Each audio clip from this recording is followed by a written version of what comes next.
Hello，各位街坊，我係紀雲陳生。今日嚟到中山嘅城區東區拍一個新樓盤。今日咧就啱啱開盤嘅，就係我哋嘅公園城邦盛大開業今日呢個盤咧就坐落於中山嘅富人區啦，亦都係最繁華一個區域。但係樓盤雖然唔算大，但係做得好精緻啊！我而家咧就喺樓盤嘅入門位，可以睇到呢個樓盤咧。入門嘅位置都做得非常之宏偉啦。呢個樓盤咧就唔大，幾棟樓嘅啫，其中兩棟咧就屬於高層，就21層、22層高嘅，所以兩梯三戶，私密性又比較好啦。咁佢嘅實用率做得非常之高嘅，每個戶型咧基本都有贈送一個房間噶啦，層高亦都比較好，有3.15米個層高做人車分流嘅。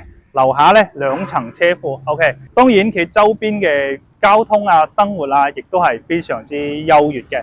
咁喺呢度咧就係博愛路同南外環之間一個區域啦。咁去到博愛路35分鐘，翻到南外環亦都係35分鐘時間。咁南外環咧有個高速口3分鐘可以上到高速口，翻到深圳灣咧40零分鐘嘅啫。翻香港1個鐘頭內都搞掂啦，所以周邊嘅交通配套唔使擔心，包括我哋去到中山北站中山站呢啲都係15分鐘左右一個時間啦，出行嚟講就唔使擔心嘅。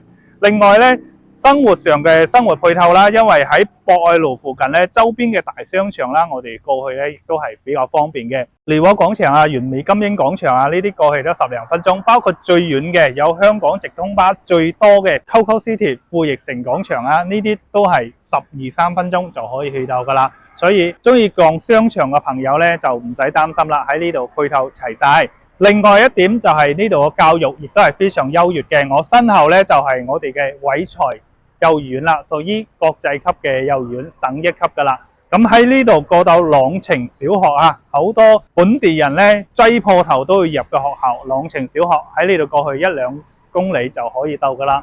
另外一點就係我哋對面呢一個啦，就屬於萬谷廣場喺呢度樓下咧買海鮮啦、街市啦，包括係食宵夜啦、食飯啦、健身啦，喺路對面就係呢棟嘢都可以搞得掂噶啦。所以落樓下就有生活個配套。翻到呢度，如果係想去休閒度假公園呢啲地方咧，呢個樓盤就更適合啦。因為喺呢度咧，去到南區嘅金鐘湖水庫都係幾分鐘時間，5分鐘就可以到噶啦。亦有樹木園啦，包括我哋嘅孫中山紀念公園啦，都喺附近嘅。對於食完飯出嚟散散步逛下公園係非常合適嘅。另外呢個樓盤嘅園景咧，亦都做得非常之靚。雖然唔大，但係園林咧做得非常企理噶。呢個入門位非常豪華噶啦，有啲水景喺呢度。OK， 呢邊咧就屬於人臉識別嘅刷卡，因為呢度係人行通道啦。負1、負2嘅車庫入口就唔喺呢度噶啦。呢邊有保安亭啦、刷卡嘅間閘口啦。咁呢度咧啲水景係咪做得好靚呢盤雖然唔大，但係啲景觀咧，即係層層疊疊啲水景做落嚟，一入門睇到呢啲咁嘅環境心情都非常好多啦。嗱，各位街坊，我就唔多講啦，帶大家上去睇下個樣板間先，仲夠吸引走啦。OK， 咁我哋而家咧就嚟到樣板間嘅位置啦。呢個係105方嘅樣板間呢度日後係電梯位，因為而家未整好咧，就鋪咗層布喺度咁進梯進戶啦。咁呢度面積咧就係自己用得着嘅。咁入到呢邊個廳好長南向，咁呢一個咧就做到每一戶南向。呢一邊咧就擺咗個吧台，但係呢度唔係廚房我講俾你知，呢度先係廚房。OK， 呢個廚房咧就7字形，做得比較長啦。咁外邊呢度咧仲有個露台嘅，咁露台咧亦都係朝南，所以就係話每一處地方有採光都係朝南，方向比較好。105方其實就可以做到4房嘅。呢個係屬於主人房啦。主人房咧就有透間啦乾濕分離嘅衛生間。咁呢一邊咧呢個面積做咗衣櫃啦，擺咗床啦。其實呢個飄窗贈送面積係有咁闊㗎接近2米啦，因為呢度係純送面積。咁呢個玻璃窗你睇到啦做得比較大嘅採光咧亦都係非常好啊。咁睇翻廳呢邊啦，廳呢邊就喺呢度啦，擺咗沙發，咁呢邊就擺咗張台。其實呢度咧就係個房間嚟嘅，到時可以做4房。OK， 而家呢度做咗個乾濕分離嘅衛生間。最重要介紹下呢個房間。呢個房間咧就做咗衣櫃啦，擺咗床啦，都係朝南向。點解着重介紹咧？就係話呢個面積係贈送嘅嚇，成個房間喎，一個房間送嘅嚇，所以105咧就真係可以做到4房噶啦。咁呢一邊呢個就係兒童房嚇，呢個兒童房嘅話亦都係朝南啦，咁啊擺咗書櫃啦，其實做咗榻榻米嘅嚇，所以有活動空間都係夠闊嘅。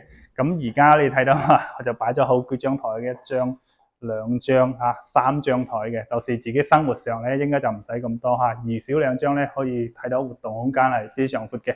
咁我就過嚟睇下123方嘅4房 ，OK。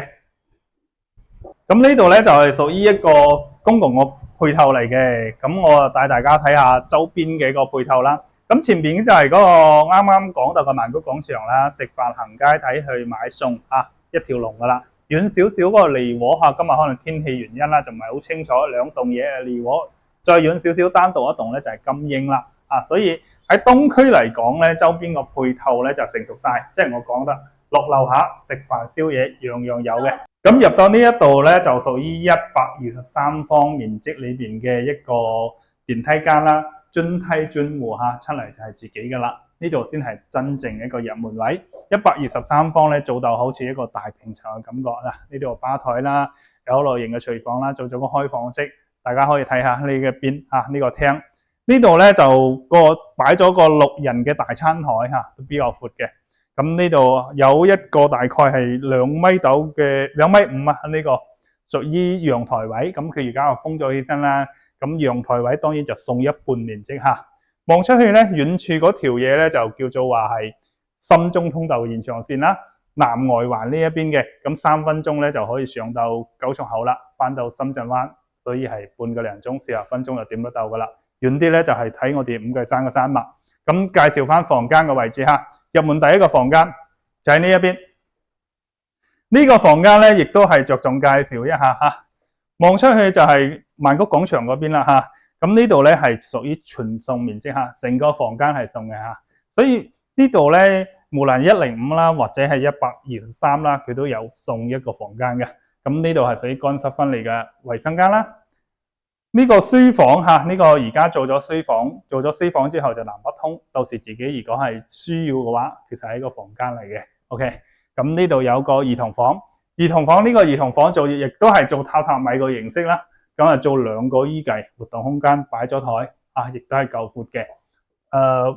主人房咧面積就更闊啦，大家可以睇到做咗一個 L 型嘅衣帽間啦。有乾濕分離嘅衛生間啦，即係主人房嚟講，亦都可以做到南北通透啊！擺2米大床，哇！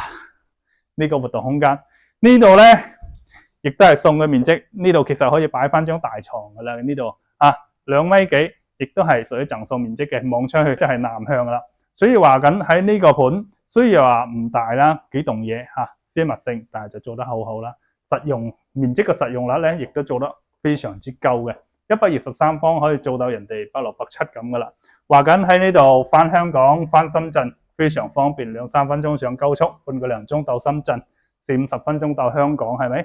包括我哋嘅教育配套，隔離咧就係我哋嘅偉才省一級幼兒園啦，包括整個中山人都比較 buy 嘅省一級學校朗晴啦，就喺呢度過去都係3-5分鐘，1公里範圍內就係我哋嘅博愛醫院啦，1公里咋嚇。屬於3甲級嘅醫院，無論食飯行街睇戲，包括醫療教育周邊嘅配套，其實都好成熟嘅。對於香港街坊可能睇得更多嘅咧，就係我哋呢個五繼山山脈裏邊嘅金鐘水庫啦，或者樹木園公園啦。咁喺呢度過去都係3-5分鐘食完飯過去散下步啦，跑下步啦，其實生活就好享受嘅。